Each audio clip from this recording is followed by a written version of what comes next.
Welcome to The Real Hernando, everybody, brought to you by Thrive Entertainment and produced by SRP Studios Podcasting. My name is Derrick, and I am your host today as usual, right? And I thought I'd have a fun episode today. It's very on a whim. Joining me today is Mr. Chad Wicker, your alderman for Ward 4. How you doing, Chad? I'm doing okay. It's hot, man. And the AC in this building, you know, it's not too bad. Hey, it trickles through this one vent in the ceiling. There's like lights in the way and stuff. So when it's 96, 97, oh, it's been awful. You know, it's just not a whole lot you can do. So thanks for being here. Yes, and glad for having me, man. So let's give some context why you're back on the show. First off, great episode with you and Brian Couch a couple weeks ago. Yeah. We dropped an episode about the Roundabout Roundup podcast. Yeah, I got a lot of text messages and stuff about it. They saw, especially the little thumbs you put out, I guess you call it. Those little clips. Yeah, little clips, 30-second clips or whatever. The first one I pushed out was about the Hernando roundabouts. Yeah. Boy, the Real Hernando had, the Real Hernando had a Hernando-size viral moment. Okay. You know, it's a small one. But it's a nice one. It was funny to see the reaction that one clip got. The most reaction, any clip. I've been putting out clips and content for the Real Hernando for almost 5 years. Well, I've learned in politics, Derrick, that if you want to get people worked up, you talk about roundabouts, or, you know, I think the other thing you did was the liquor stores and the vapes and things like that, the vape stores. And so you want to get people riled up, fired up, that'll do it for sure, especially in the city of Hernando. Well, I don't want to jump the shark as a podcast, but maybe we'll get deeper into some things just in proxy, because you know, you being here right now is certainly a sign of like what I want to do with this podcast, and that's get deeper into Hernando. This is a real Hernando. I'm always going to spotlight businesses that are even in the county outside of Hernando, nonprofits, absolutely, if it's a good cause. But I always want to come back to the core of this podcast, and that's Hernando. Sure. So when I had you and Brian on, that was part of like, let's bring in another local podcast and introduce everyone to them. But you and I have a relationship. Yeah, we went I guess I'm getting old. 4 or 5 years ago, I think we started. You were at my first ribbon cutting. That's right. That's right. When I had no office or studio, it was in the chamber office. And I had one computer open that showed SRP Studios, and the laptop, the other computer showed the Real Hernando. That was it. I had a couple of business cards. That's all it was. So when I had you and Brian on, I certainly throughout the episode kept reiterating that I wanted our shows to be friends, and that you guys were going to be reoccurring guests. Sure, well, as people that can represent Hernando and talk about Hernando. That's a big burden you're putting on me. That's right. And this isn't about putting Alderman Chad Wicker on a stump. Yeah, the politics is part of it. This is my friend Chad Wicker coming in to have some fun with me. Just so happens to be an alderman, so of course we're going to talk about those things. Well, I mean, I have a great love for Hernando. I moved here when I was a young kid, and I've stayed here. I raised my family here, so I'm glad to be part of anything Hernando. So, and glad to have you here. So, but I got to let you in on something. I did this. I reached out to Brian to do this first. Okay, that's all right. He told me. He snitched on you. He snitched. So as we filmed this on what's today, the 17th? Monday the 17th. Yes. He's booked to interview or come in and film on Wednesday. Right. Well, Chad reaches out to me this weekend and asks if it was okay for him to patronize my business. I was like, well, absolutely, sir. So thank you. That's why you came in today. Yeah, so I'll be releasing a video about, we had an issue back in January, February, March with our utility fund in the city of Hernando, and so we finally got some results from the forensic audit. I'm going to release a video kind of detailing some of that stuff that's going to be out, I think, probably Wednesday or Thursday of this week, which I know you sometimes you release your podcast maybe 30 days after record or something, so it'd be long gone. So yeah, I didn't let the magic out, did I? No, God, no. No.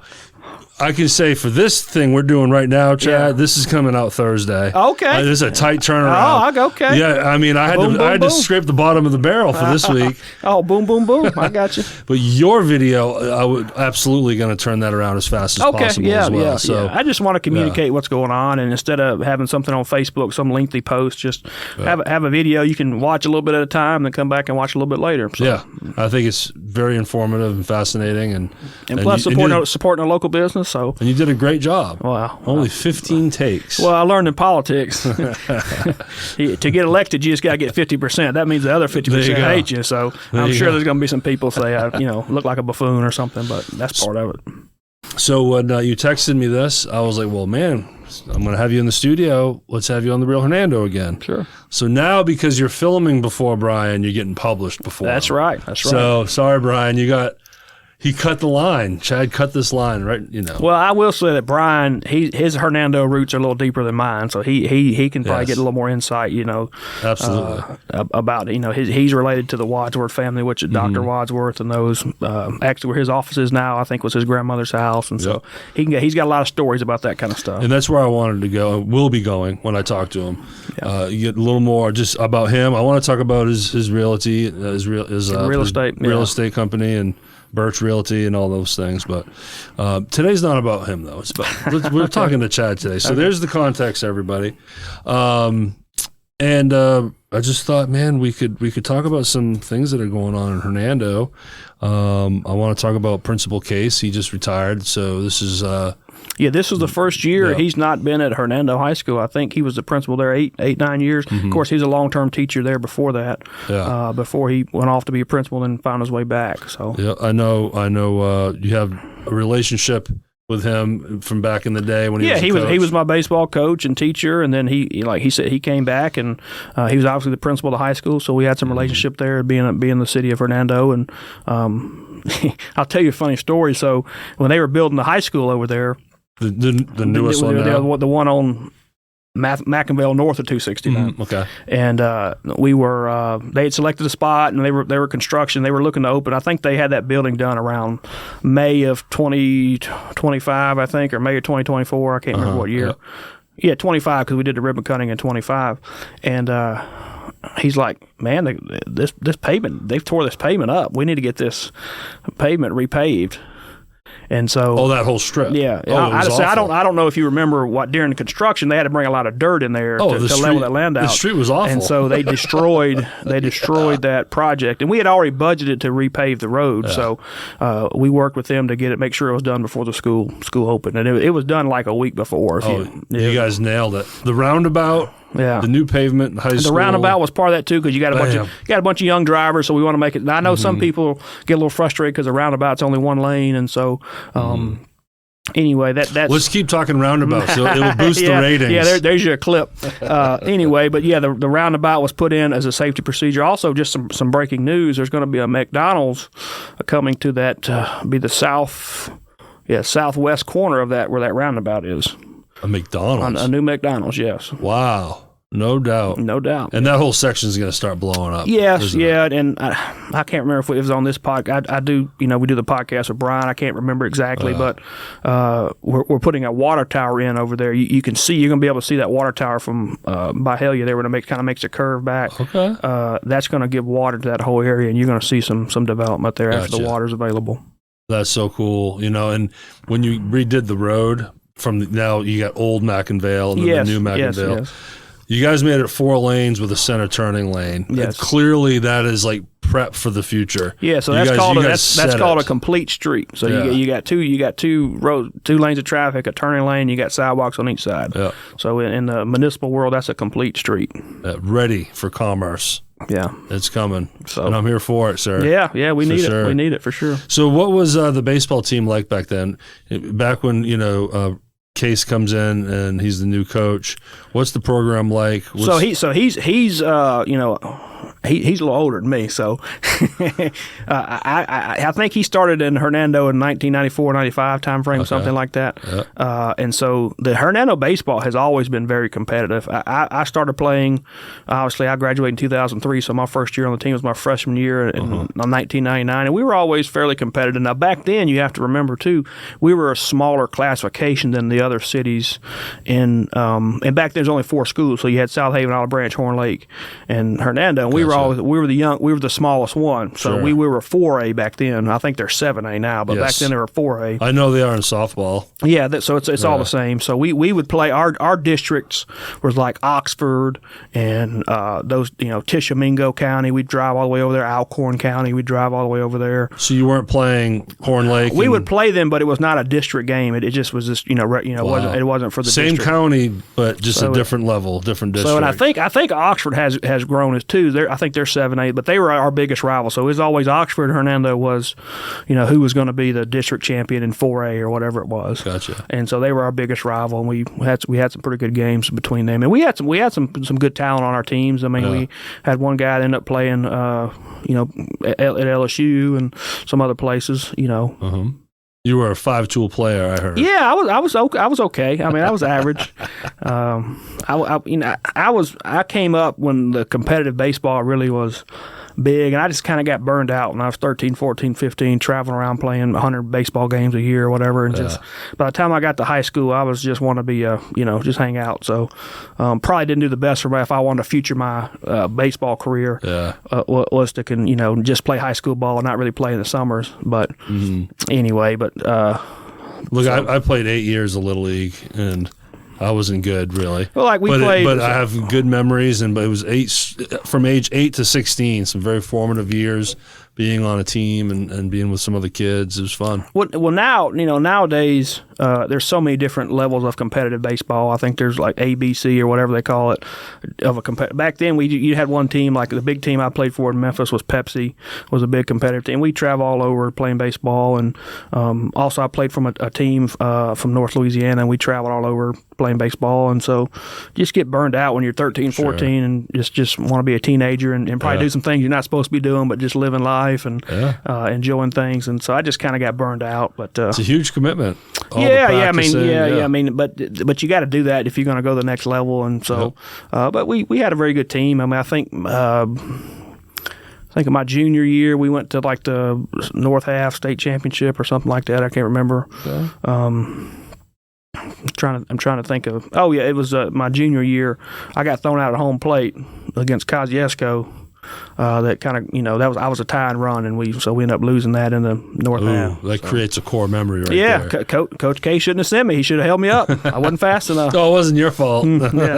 He should have known better. Yeah, he was the third base coach. He should have known better to wave my big butt around that bag. But well, that's awesome. I mean, you mentioned earlier that Brian is even more connected in Hernando, but dude, you grew up here too in a way. Yeah, I mean, I moved here when I was 13 years old. I went to middle school, high school here, and moved back. I've worked here. I lived for a long time. I lived here and worked here in the city, so I never really left Hernando unless I go hang out or something. But it's a great city. You kind of it's so many great things to do here. You got the town square. Just so much historic history here in town. Absolutely, and great people. Everybody talked about the small time, the small town charm or whatever. But it's just a great place to come back to. Electrical Repair and Installation specializes in both commercial and residential remodeling, service work, custom new construction, and standby generator installation. They are family men and women who treat all of their customers like family. There are no jobs too big or small, and they guarantee customer satisfaction every time. Contact Brock Williams at 901-334-7771. Electrical Repair and Installation, proudly serving the Mid-South for over 10 years. The small town charm is changing for some, right, as we're growing. Yeah. So the biggest thing going on is Delta Landing. That's coming along. That's great. I actually went to the groundbreaking ceremony. Yes. Ribbon cutting / groundbreaking. You might have been there. I think maybe it's been. Whose ward is that? So that is actually located in Ward 6, which has been Piper's ward. Okay.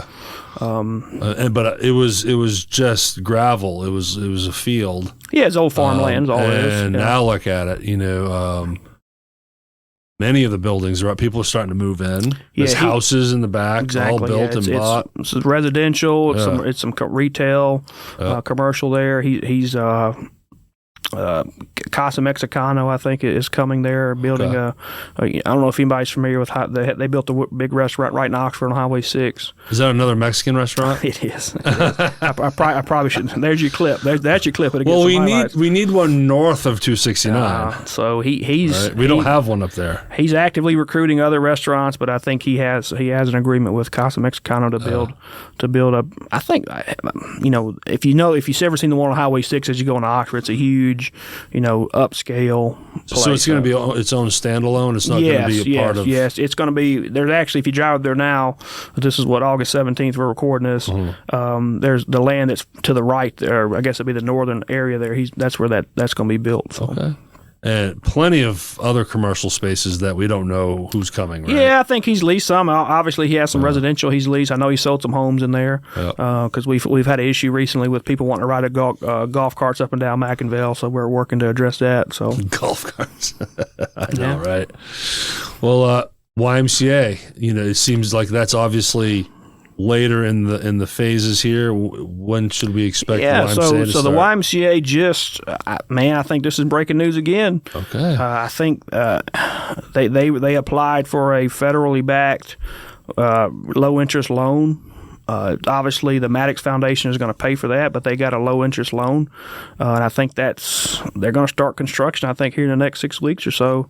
Bring it on. And so I think it's a pretty extensive project. I mean, their plans have been out there. I think you can see it on their website. But it's a lazy river, a huge gymnasium area, an indoor swimming pool. I mean, the whole deal. So I don't want to speak too much for them, but that's coming, and when that comes, I think you'll see even more that area there become more attractive to buy. Yeah, so there's still huge lots of land out there. Yeah, I mean, I think he's got, I don't know how many homes he still can build out there. It's quite a big development if it's ever built all the way out. And he's Skylake Construction. Johnny McBride is the the main guy behind that, and him and his dad, and they're rock and rolling out there. Yeah, I mean, it's changing the city in a way. It's a huge development. Well, yeah, we have several of those areas, Derrick. You probably don't even know. We have Madison Lakes, which is the big area where they're putting the water tower. That could be a huge development that's approved, just waiting to be built. Yeah. The Hernando West is that's kind of controversial, but that west of town there on 304, that area could be built out there. It's still just never been built out. So is that like Fog Road, that area? No. So if going out Commerce and you pass like the Banks Mansion and all that in there, the back behind there is what they call Hernando West development, and it was something that was an idea, I think, right before the recession there in 2006-07 is when it was approved, and then it's just never been built out. Bill Brown is the owner of that, and I think he's still waiting to build. So what I'm trying to get a visual of what area this is. Is it the west side of 51? Yes, west side of 51, north of Commerce. Because it's a huge piece of property. So do you know where the soccer complex, Hernando Soccer Complex is? I guess I don't. Because I know because that area is the historic district, right? Yes. And then the further out Commerce you go, you get these big white houses. Yes, kind of antebellum. The Banks Mansion is the famous one there. Anyway, but back behind there, it's a huge piece of property, and it can be developed. And there's a bunch of different, there's just like with Delta Landing, there's retail, commercial, things like that. Just had never been developed. So we have those two big pieces of property sitting out there. Well, look, the section of McIngvale just north of the Holly Spring roundabout, another roundabout. That strip going there with the storage units in the back, I mean, that whole lot there is fixing to explode too. Like, there's already a Jersey Mike's. Jersey Mike's is being built, and this is something that if you listeners probably want to know about. There's an item that was built. The storage unit was built, and then there's a little shopping, shopping center, and then hadn't seen a whole lot of movement there. That guy basically went bankrupt. and I think there's possibly some allegations of some fraud and different things, and so that I think the bank is trying to sell that property to somebody else. So eventually somebody will buy it, and you'll see some movement there. But at one time there was approved to be a chicken salad chick and a Marco's Pizza in that area, and then the guy ran out of money. So. Oh, okay. So now those plans are scratched. It's the same guy. Also, you may have seen in the paper there was the Cascades Development Olive Branch. It's the same guy, and he's left them high and dry over there too. So man, that's not good, dude. Come on. So, but sometimes they overextend themselves, and I don't know all the circumstances, but that's why that project's been sitting still for so long. So which building is Jersey Mike's in? So that's a separate building. The same kind of so if you see lot. the I think it's 3 storefronts that are just grass is tall. We have to get the grass cut down. It looks like a construction site because they're not done. That's the area that's, I guess, in bank foreclosed or the bank owned or whatever. And then further down, there's the Jersey Mike's. Gotcha. And I think they're pretty close to opening. So okay. And they're going to be a great community partner. They're big in like the Tunnel for Towers veterans program. They're going to do a 5K here, I think, in October. Nice. So they're already planning to be involved in the community. And also Jersey Mike's, I think, is one of the better subs. I love Jersey Mike's. I like my girl Lenny's too now. Me too. But I love Lenny's. But Jersey Mike's is going to be good. So. Do you like it Lenny's way or Mike's way? Which way to go here? The thing about Mike's though is you got to kind of eat it at the store. You can't take it home because it gets soggy if you take it home. If you get it Mike's way. Well, man, I always get extra mayonnaise and dressing. I love all the oil and vinegar. It's the best. Well, so many great things coming our way, and I'm here for all of it. Yeah, we're still growing. You mentioned like the small town charm, and what I always say, like on our podcast, we have good problems. We're developing. There's of course, you don't mention a gas station or anything like that, or those are terrible. But gas stations, roundabouts, Mexican restaurants, vape, liquor. We just don't have. We have good problems. It's not that if something's going to come, it's what type of something's going to come. And so that's a great problem to have, and we're very fortunate to be part of DeSoto County, have a huge tax base that can support some of our stuff, and we work great with the Board of Supervisors and other municipalities to keep our great community. That's awesome. Look, I don't want to put you in a tough spot and expect you to know all the answers to this, but maybe we can talk about the underpass, that section that everyone's talking about, the Hernando exits and on-ramps, off-ramps, and whatever we know is to come. Is there any talks out there? I know there was some money that came in, right, from the state or something. Yeah, to that effect. So that's probably the most important infrastructure project that the city of Hernando has for sure. Would be the overpass at I-55 and Commerce Street. That's the original overpass that was constructed in 1962. Different city. I've researched it. When that thing was built, there was 3,200 people live in Hernando, and now we're probably 20,000 people. Right, and there wasn't really much reason to go that far east. Yeah, well, so the history, like when they were building the interstate system, they would do sections at a time, and so that section they built, I think, went from Memphis to Batesville, and that was and then eventually it went all the way to Jackson, but that was where it stopped for a while. So you get on interstate, go to Batesville, and you get off on 51 if you want to continue on to Jackson. No doubt. Okay. And so that was part. Obviously the Eisenhower, when he was president, he built this interstate system, and it was like a military deal that could, if we ever could have a war or something on our homeland, we could move through the states. So that's how that was all built. So fascinating stuff. Yeah. So, but like a buddy of mine, I'll tell you a funny story. So a buddy of mine, who he's a lot older than me, a guy named Lent Rice. He lived in Tallahatchie County. When he grew up, he retired as an FBI agent up here, but he still lives in Hernando. But he was going to Ole Miss in the mid '60s, and so that, like I said, the interstate stopped in Batesville. So he would, if he could get a ride he knew that people coming to Ole Miss down 55 was coming through Batesville. So if he get to Batesville, he could hitch a ride to Oxford. I think not everybody had cars back then, so he would hitch a ride to Batesville to get. He could get if he got to Batesville from Tallahatchie County, he could get to Oxford because people were coming down. Hitchhiking was a different game then. So that's right. Yeah. So it's just that's how you got around back then because you didn't have a car. Isn't that crazy how they used to do that? Yeah. Like by the time I was, a young adult, no one was really hitchhiking. Yeah, you don't anymore. see that much anymore at all. Yeah, you don't see that at all. But like my mom's generation, they hitchhiked everywhere. It's crazy. You know? But getting back, so they're So what are they starting working on it tomorrow? Is that what you're saying? So if you've noticed driving, they are working on Interstate 55, right. just not in Hernando. Sure. So if you, so the state basically has that. From what I understand, for a long period of time, the state did not have any money to expand their what they call capacity projects, which is what this was. What they were doing was just maintaining what they had. So we went a long period of time because the state didn't have the financial means to expand.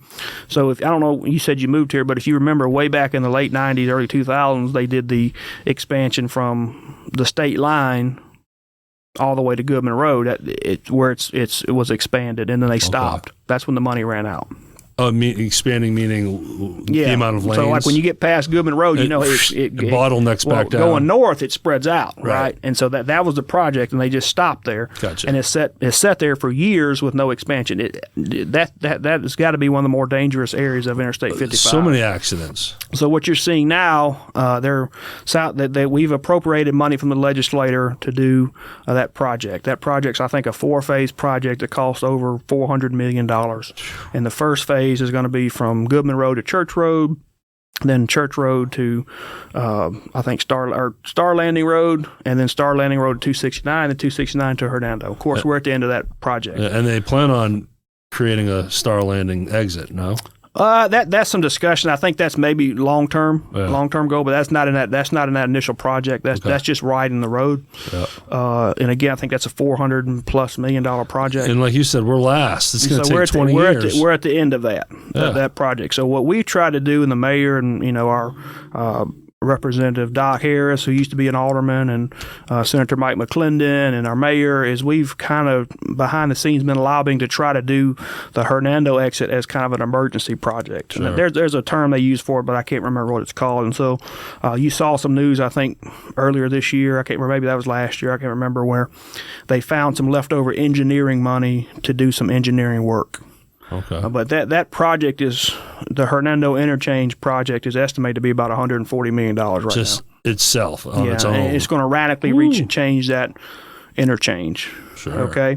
It's hard to picture what it can be. And it's changed. I mean, there's preliminary engineering. They haven't finalized the engineering, but you see McCracken change a little bit. That intersection right there at McCracken and Commerce goes away. Yep. You have the big loops. Gotcha. Coming down. It's going to be a massive roundabout. No, it's not a roundabout, but it's going to be, what do you call them? Cloverleaf. It's going to make the roundabouts in Oxford look like little pennies. So and it's a huge project, and it's a lot of right of way you got to buy. Yeah.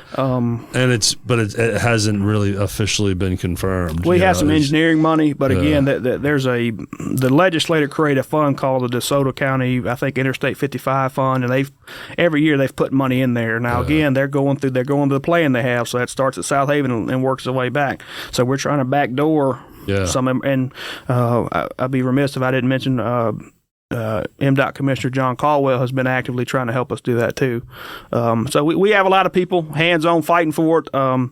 We have nothing in the pipeline, so as of right now, that may be 20 years down the road. But I feel good that if we keep fighting, keep pushing for it, we'll get some funds to get it done. We'll get there. And then, but when we get it done, then people are going to complain how bad the traffic is while it's going on. So, because it's going to be a massively redo. Yeah. It's going to be a mess. I guess you'll have to do it one lane at a time, I would assume, how they would do it. So. Man.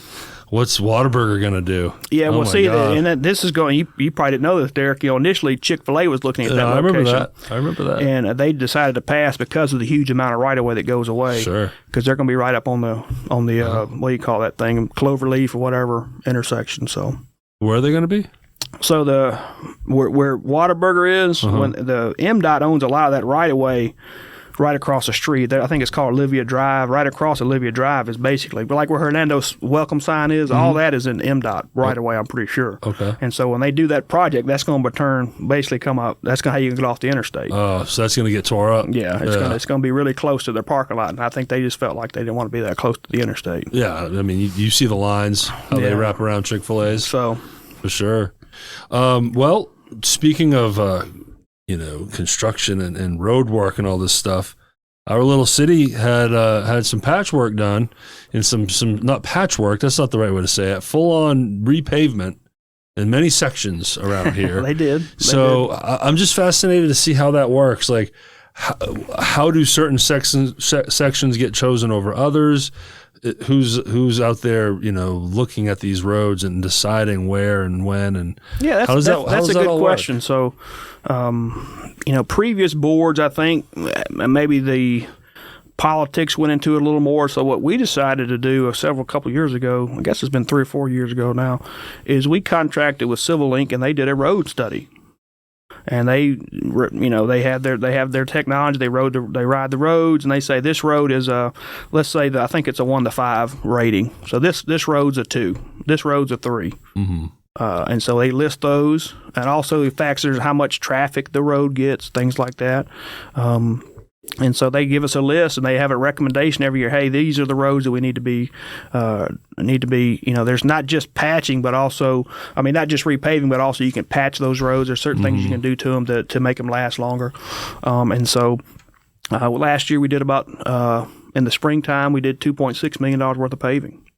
And that's what you saw, and a lot of that got attention because those are roads that see a lot of traffic. That must be why. Yeah. Mount Pleasant, Oak Grove, McCracken, Byhalia. A lot of those roads that a lot of people travel got a lot of attention. So what's the road that goes from Mount Pleasant to 51 that cuts over the railroad track? Robinson. Yeah, Robinson. Yeah, that one's completely redone. All beautiful. Yeah, that's redone. So, and you're right. And then for me specifically, that whole stretch of Byhalia to Robinson to the square area, that's my commute here to the studio. So that's probably why it was so prevalent in my view, and just seeing all the I don't want to use patchwork. It's not patchwork, Derrick.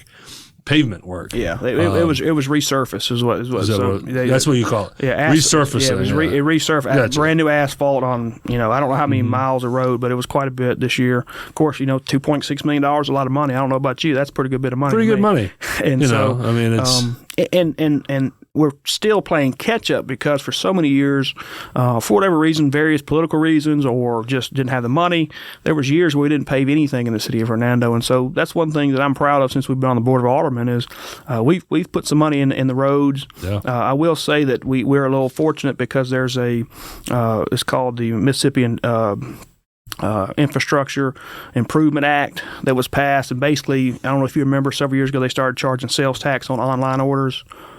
I think I remember hearing about that. Probably about 2018, 2019 or so. Well, we get a little diversion of that, and that's been about. It's grown every year. We get about $900,000 a year, twice a year. So it's I guess $1.8 million a year. We get it in January and July, and we can use that money for infrastructure improvements, and so we put that a lot of that into our paving. If we're talking paving, so I think we're projecting. We've had some preliminary discussion about our budget. We're going to do another $1.5 million in paving this year. So coming up in October. So because we'd be remiss to not include that whole new section of McIngvale to Commerce. That section that's between Commerce and Holly Springs. Yes, yeah. That whole rewidening, the redrawing of the lines, the second left-hand turning lane. Mm-hmm. That's really good stuff. And the county helped us out with some of that on McIngvale. Yeah. We did restructure lights, so you have 2 turning lanes now to kind of keep the traffic moving. And that was confusing. Before the lines were really clearly redrawn and everything is repaved, and habit. Yeah, I was one of those guys too. I still keep forgetting to get in because a lot of times I leave the gym. I go back up McIngvale. I keep forgetting to get over to the far right lane. But now it's so much clearer. Yeah, and I think I don't go that way in the mornings, but I know there were some people that traffic was getting backed up there in the morning. Oh, it was awful. And so now I think this helps, and especially if you're pulling out of Bon Chibo or Sonic, or those trying to take a left-hand turn onto McIngvale North. Yeah. and then that line would just be backed up. Yeah. It'd just be hard to maneuver, you know. Yeah. And one thing I want to mention too, because we get a lot of complaints, like for example, like the Kroger parking lot, and you know, really, what's the complaint? well, that it needs to be paved. Okay, that's a private property. That's Kroger, right? Yeah, another area like right there where you're talking about between the bank and Zaxby's area. That area gets deteriorated a lot. That's private property. That's not city owned. We can't spend public funds there. Now, like we just recently worked with Kroger, reached out to them, and they finally paved that area kind of behind me, Pueblo, if you're familiar with that area. But that's something that I think is worth noting. We can't pave public property, private property. So Well, for the longest time, pulling out of Arby's. Do you remember the big potholes coming out of Arby's? Yeah. And so again, that was on Arby's. Yes, right. That's right. Yeah. But they eventually took care of it. Yeah, they do. Nice and a now. lot of those, those big companies like that, they have a just you got to wait till the funds come back around. Because paving is very expensive, and it doesn't. But you're basically going to try to do chunks every year? Yeah, so now I will say the estimate, Civil Link said we need to spend about almost $3 million a year. We just don't have the funds to do that, so we're always going to be playing catch up until we can generate additional funds to cover it. But, we're doing 2.6 last year. We're going to do 1.5 this year. We did some the prior fall, so on top of the 2.6, we did some also in the fall. And so we're paving some roads, and I think people are seeing it. Sure. And so it's that's something that's part of being in city government. You got to pave the roads. That was the two things I ran on when I first got elected was potholes and parks, and we've paved a lot of potholes. It kind of flows, doesn't it? Yeah, we've paved a lot of potholes, and we're building a park. So I'm taking care of what I said I was going to do at least. Well, that section of McIngvale again from Holly Spring up to Commerce. Anyone that's coming through the city clearly goes to that area, and I think that was a really big deal. That was a reorganizing. That was that was a good just one. made it safer. I think the Robinson Road there kind of cut. A lot of people use it to cut through. That's a good one. Yeah. I use that constantly. Yeah. We did some on Mount Pleasant. That was a pretty heavy. And I will say we did have a couple issues with the contractor. He came in and what they call milled it, which take it to the the original surface, and then left town for a couple of weeks. Oh, right. And so that was then when you have to go back up to the old pavement, you get that huge bump. Yeah. So we learned a lesson there, and so we're going to kind of mimic what MDOT does and some of these other places that when you mill it, you got 5 days to pave it, or you going to start paying some money for every day you don't have it paved. Well, the massive amounts of paving near 385 on 240. Yeah. That whole Bill Morris exit. Oh my gosh, it's been. Yeah, and they're straight up closing it down to get this paving out of the way. And when you have high traffic areas like that, it's just no good way to do it. It's just no good way to do it. I mean, when I first moved out this way from Nashville, I landed in Horn Lake. This is 2011. And that whole 4240 intersection was a mess. I mean, the third level wasn't even thought of yet. I got to see all of that all the way down to Poplar and 240. I got to see all that being constructed in real time, and it took 10 years. So what's going to happen to us? We have to wait 20 years. That's going to be brutal if we have to wait. Man, I hope not. That project is so large that without state funding or federal funding, we're just kind of stuck. I will say that every time I talk to somebody at the state level or the federal level, Senator Cindy Hyde-Smith or Senator Wicker or the governor, lieutenant governor, or the Speaker of the House, these people, we tell them what our intersect, they say they're working on it. So Chad Wicker dropping names over here. Well, it's just. Did you hear those names he's dropping? It's just. And I'm not the only one that does it. The mayor does it. Other board members do it. It's something that's important to us or important to our residents, and we want to see it done. It's a safety issue that, I used to have the numbers off the top of my head, but that area of 55 is very dangerous. You see all the interstates all the time, and often it's bad enough where they have to shut down a whole. Yeah, it does. Highway. And like I said, they're about to start construction on 55 between Goodman and Church Road. It's just going to be even worse. It's going to be a bottleneck. So. Yeah, you would think the state would look at the fact that DeSoto County is in the top. One of the top counties, expanding and exploding. coming And off I've heard of- numbers, and I have to, if I'm not right, tell me I'm not right. But I've heard we send about $1.2 billion worth of revenue to the state every year. The DeSoto County does. Wow. And so, I think some people would argue you don't get our bang for our buck there. So we need some new highways, people. Come on. we're working on it. Come on, Jackson. But those people that they hear every county, every city has their complaints, and so they get it all the time. Absolutely. But again, I think it's the data would show you that needs to be done. I think there was some frustration last year. I can't remember. It may have been earlier this year when I don't know if you're familiar with Gluckstadt. That's just north of Jackson, area between Jackson and Madison. They got some funding to redo their intersection there. That's some frustration certainly from the people in DeSoto County. So. Yeah, I mean, come on, y'all. We're DeSoto County. Sure. No, that's awesome. Look, thank you so much for all of this. It's fun just picking your brain on these things. Okay, well, good. Because I know other people are interested. A lot of people get their information from Facebook groups. Yeah. And the old Hernando happenings is still around, I think. Yeah. So. Oh, absolutely. Well, Derrick, if anybody ever has a question about something, they can reach out to me. My email address is aldermanward4@cityofhernando.org, or just reach out to me. So. And forgot to mention, again, the synergy as to having Chad in here. This is your ward. We are in the heart. Yeah, we're right here. We're right here behind Fatello's, and so we're in the heart of Ward 4, right off of Memphis Street. Right. So, what's the name of this building we're in? What would people recognize this?